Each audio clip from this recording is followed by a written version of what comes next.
नमस्कार दोस्तों, मेरा नाम साची टंडन है।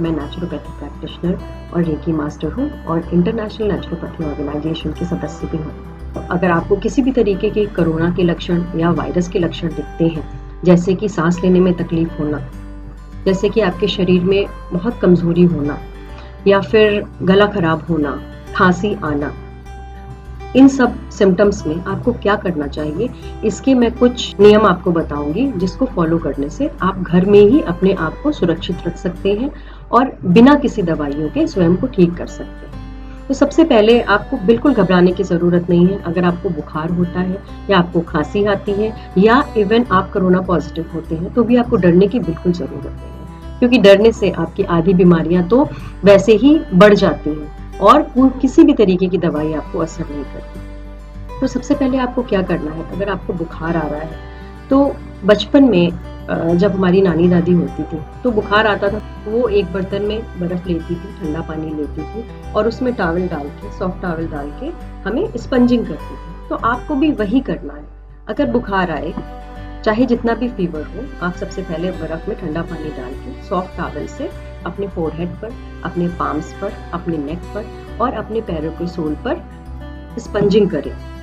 15-20 मिनट ये प्रक्रिया करने से आपका बुखार स्वतः ही कम हो जाएगा। और अगर वापस बुखार आता है तो आप ये प्रक्रिया को दोबारा दोहराएं। इससे आपका बुखार बिल्कुल ठीक हो जाएगा। आपको डर के कोई भी दवाई खाने की आवश्यकता नहीं है। आपके घर में, आपके किचन में और प्रकृति ने आपको ऐसी दवाइयां दी हैं कि जिससे आप अपने आप को बिल्कुल स्वस्थ कर सकते हैं। आपको कहीं पर भी भागने की जरूरत नहीं है और किसी भी तरीके की टेंशन लेने की जरूरत नहीं है। मनुष्य के आँख के आविष्कार करने की वजह से हम उसके बगैर बिल्कुल रह नहीं पाते हैं और सुबह आँख खुलने के साथ ही रात में सोते तक हम सिर्फ पका हुआ खाना खाते हैं। और आजकल मार्केट के प्रोडक्ट में कोई भी न्यूट्रिशन ना होने की वजह से इंसान 10 मील खाने के बाद भी किसी भी तरीके की ताकत का अनुभव नहीं कर रहा है। तो उसमें हमें क्या करना चाहिए? स्टेप नंबर 1, जब भी हमें बुखार या कोरोना के या वायरल के लक्षण हैं तो सबसे पहले हमें आग का पका भोजन छोड़ देना चाहिए। अब हमें अगर आग का पका हुआ भोजन नहीं खाना है तो हमें खाना क्या है? तो सबसे पहले हमें क्या करना है कि अपने आप को हाइड्रेट रखना है। मतलब हमारे शरीर में पानी की कमी किसी भी तरीके से नहीं होनी चाहिए। तो आपको बहुत सारा पानी पीना है। रूम टेम्परेचर वाटर, फ्रिज का रखा हुआ बिल्कुल भी नहीं होना चाहिए। और कोकोनट वाटर जगह जगह पर मिलता है, बहुत जगह आसानी से मिल जाता है। आपको 6 से 7 ग्लास कोकोनट वाटर आप पीजिए। उसके बाद फलों का सेवन करें। जितना आपको भूख लग रही है उतना आप फलों से अपना पेट भरिए। जैसे कि विटामिन सी से प्रचुर जो भी फल हैं, जैसे कि संतरा है, मौसम्मी है, अनानास है और अमरूद है। इस तरीके के फल आपको प्रायः जगह जगह मिल जाते हैं। वो फल लेकर के आप उनका जूस निकाल करके उनका सेवन करिए। 6 ग्लास, 7 ग्लास, जितनी भी आपकी मर्जी है आप उतना पी सकते हैं। दूसरी बात, आपको अपनी इम्यूनिटी बढ़ाने के लिए क्या करना है?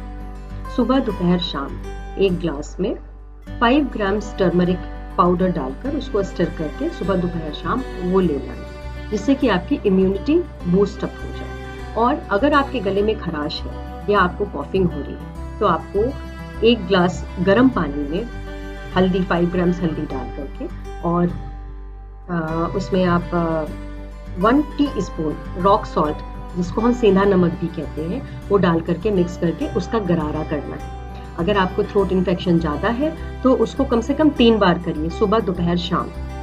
और अगर हल्का है तो आप सुबह शाम में ही स्वस्थ हो जाएंगे। जब आप किसी भी तरीके से बीमार हैं और आप बंद कमरे में रहते हैं तो वायरल इन्फेक्शन हो या बैक्टीरियल इन्फेक्शन हो, वो इंक्रीज होता है। तो आपको खुली हवा में भी रहना है। एटलीस्ट आधा घंटा मॉर्निंग की सनलाइट लेनी है। सूरज की रोशनी आपके शरीर के लिए बहुत जरूरी है और आधी बीमारियां वो ही ठीक कर देती है। और शाम के समय सूर्यास्त होने के बाद अगर आपको लगता है कि आपका गला खराब हो जाता है जूसेस लेने की वजह से, तो आप सूप ले सकते हैं किसी भी हरी सब्जी का, जैसे लौकी है, तुरई है, शिमला मिर्च है, कद्दू है। ये सब चीज़ों को पानी में बॉईल करके उसको ग्राइंड करके उसमें थोड़ा सा सेंधा नमक और थोड़ी सी काली मिर्च डाल करके उसका सूप लिया जा सकता है। जब आप टोटली लिक्विड डाइट पर आते हैं तो आपकी बॉडी की क्लींजिंग स्टार्ट हो जाती है। तो उसमें क्या हो सकता है, आपके उसके सिम्टम्स हो सकते हैं कि आपको वॉमिट आ रहा है या आपको मोशंस थोड़े इंक्रीज हो गए हैं या एक्सेसिव यूरिनाइजेशन हो रहा है, तो उसमें आपको बिल्कुल चिंता करने की बात नहीं है। आप अपना फ्लूइड इनटेक बिल्कुल कम मत करिए, उसको कॉन्टिन्यूस रखिए। आपको अगर मोशंस हो रहे हैं या किसी भी तरीके का एक्सेसिव यूरिनेशन हो रहा है तो उसमें कोई चिंता करने की बात नहीं। अगर अब आपको सांस लेने में दिक्कत हो रही है तो आपको क्या करना है? सिंपल, हमारे घर में हीटिंग पैड्स होते हैं या गर्म पानी की थैली आती है जिसमें आप गर्म पानी डाल करके अपने चेस्ट में हॉट कंप्रेशंस करिए, फ्रंट में और बैक में 15 मिनट्स आप अगर ये कंप्रेशंस करेंगे तो आपका जो फ्लेम जमा हुआ है और आपके जो लंग्स हार्ड हो गए हैं वो अपने आप रिलीज होना शुरू हो जाएगा। ठीक है, तो फिर आपको कॉफिंग इंक्रीज होगी और वो फ्लेम बाहर आना शुरू हो जाएगा। तो आप हॉट कंप्रेशंस 3 बार लीजिए जिससे कि आपका ब्रीदिंग कैपेसिटी इंक्रीज होगी और आपका फ्लेम बाहर आ जाएगा। तो सुबह शाम दोपहर आप गहरी सांस लीजिए, आपके फेफड़े फूल रहे हैं, फिर आप उसको एक्सहेल करिए। तो गहरी गहरी सांस लेने से आपके लंग्स में जो टॉक्सिन्स एक्यूमुलेट हो रहे हैं बहुत सालों से वो रिलीज हो जाएंगे और आप बहुत स्वस्थ फील करेंगे और किसी भी तरीके की जो बीमारियां इस सीजन में आपको हो रही हैं उससे आप बच जाएंगे। तो मेरी रिक्वेस्ट है सभी से कि किसी भी तरीके का फीवर, किसी भी तरीके की खांसी, थ्रोट इन्फेक्शन, वीकनेस अगर आपको लगती है और सांस लेने में हल्की फुल्की तकलीफ होती है तो आप हॉस्पिटल्स की तरफ ना भागें। पहले आप अपना ख्याल रखें, पहले फर्स्ट एड इम्पॉर्टेंट होता है, उसको अगर आप करेंगे तो आपको किसी हॉस्पिटल की ज़रूरत नहीं पड़ेगी और आप प्राकृतिक तरीके से अपने आप को स्वस्थ कर पाएंगे। होप आप सब स्वस्थ रहें, खुश रहें और अपनी ज़िंदगी को बहुत अच्छे से सेलिब्रेट करें। Thank you so much.